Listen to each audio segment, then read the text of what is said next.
করার যে ষড়যন্ত্রে তারা লিপ্ত, সেই ষড়যন্ত্রের কালো হাত আমরা ভেঙে চুরমার করে দিব। আজকে আইনজীবীরা সজাগ হয়েছে। এই কতদিন আমরা ইনডোর প্রোগ্রাম করেছি, আজকে আমরা প্রেস ক্লাবে গিয়েছি, রাস্তায় মিছিল করেছি, এখানে আসছি আমরা সবাই এই ষড়যন্ত্রের প্রতিবাদ জানাই। বিএনপি জামাত শিবিরের যে ষড়যন্ত্র, সরকার পতনের ষড়যন্ত্র, তার প্রতিবাদ জানাই। আমরা সারা দেশের আইনজীবীদেরকে আহ্বান জানাই এই ষড়যন্ত্রের বিরুদ্ধে রুখে দাঁড়ানোর জন্য, প্রতিদিন এই যে কোনো না কোনো প্রোগ্রাম তাদেরকে থ্রো করার জন্য। এবং তারা যে আজকে এক দফার কর্মসূচি দিয়েছে, এক দফার সেই কর্মসূচিতে বানচাল হয় এবং সেই কর্মসূচি দিয়ে তারা কিন্তু কেউ নাই মাঠে। আজকে সাধারণ জনগণ মাঠে নেমেছে। আমি সাধারণ জনগণের প্রতি আহ্বান জানাবো, আপনারা এই ষড়যন্ত্রকারী চক্রান্তকারীদের ফাঁদে পা দিবেন না। আপনারা জননেত্রী শেখ হাসিনার উপর আস্থা রাখুন। জামাত শিবির বিএনপির যে ষড়যন্ত্র, সেই ষড়যন্ত্রকে রুখে দিন, সেই ষড়যন্ত্র প্রত্যাখ্যান করুন। ধন্যবাদ সবাইকে। 100% কপার কন্ডেন্সারে তৈরি ভিশন ফ্রিজ, তাই গুণে মানে অটুট থাকে বছরের পর বছর। কোটা আন্দোলন সুপ্রিম কোর্ট থেকে নিষ্পত্তি হয়েছে।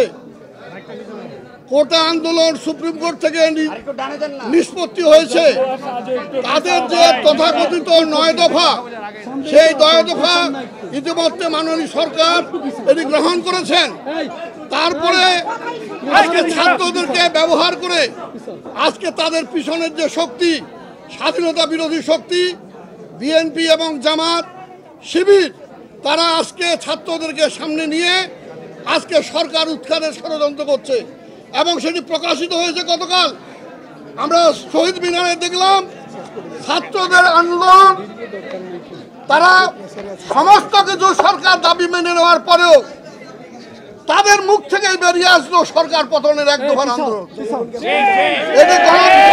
এটি গণতন্ত্রের বিরুদ্ধে এটা ষড়যন্ত্র, এটা আমাদের স্বাধীনতার মূল্যবোধের বিরুদ্ধে ষড়যন্ত্র, এটা সংবিধানের বিরুদ্ধে ষড়যন্ত্র। সেই কারণে আজকে সারা দেশের আইনজীবী ভাইদের আজকে আহ্বান জানাই, আপন আপন জেলায় আইনজীবী সমিতিতে আপনারা সংগঠিত হন। এই ষড়যন্ত্র গভীর ষড়যন্ত্র, এই ষড়যন্ত্রের বিরুদ্ধে আজকে গোটা বাংলাদেশের মানুষ আজকে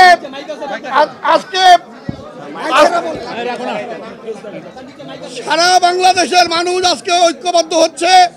আওয়ামী লীগের নেতা কর্মীরা, এটা আমাদের শোকের মাস। কাজে আমরা আশা করি এতদিন ছাত্রদের আন্দোলন এটা ভেবে আমাদের নেতা কর্মীরা এবং আমাদের সরকার নমনীয় ভূমিকা পালন করেছে, সমস্ত দাবি মানা হয়েছে। কাজে ষড়যন্ত্রের বিরুদ্ধে আজকে আইনজীবীরা আমরা আজকে জনগণের সঙ্গে একাত্মতা ঘোষণা করছি, সরকারের সঙ্গে একাত্মতা ঘোষণা করছি। জয় বাংলা, জয় বঙ্গবন্ধু।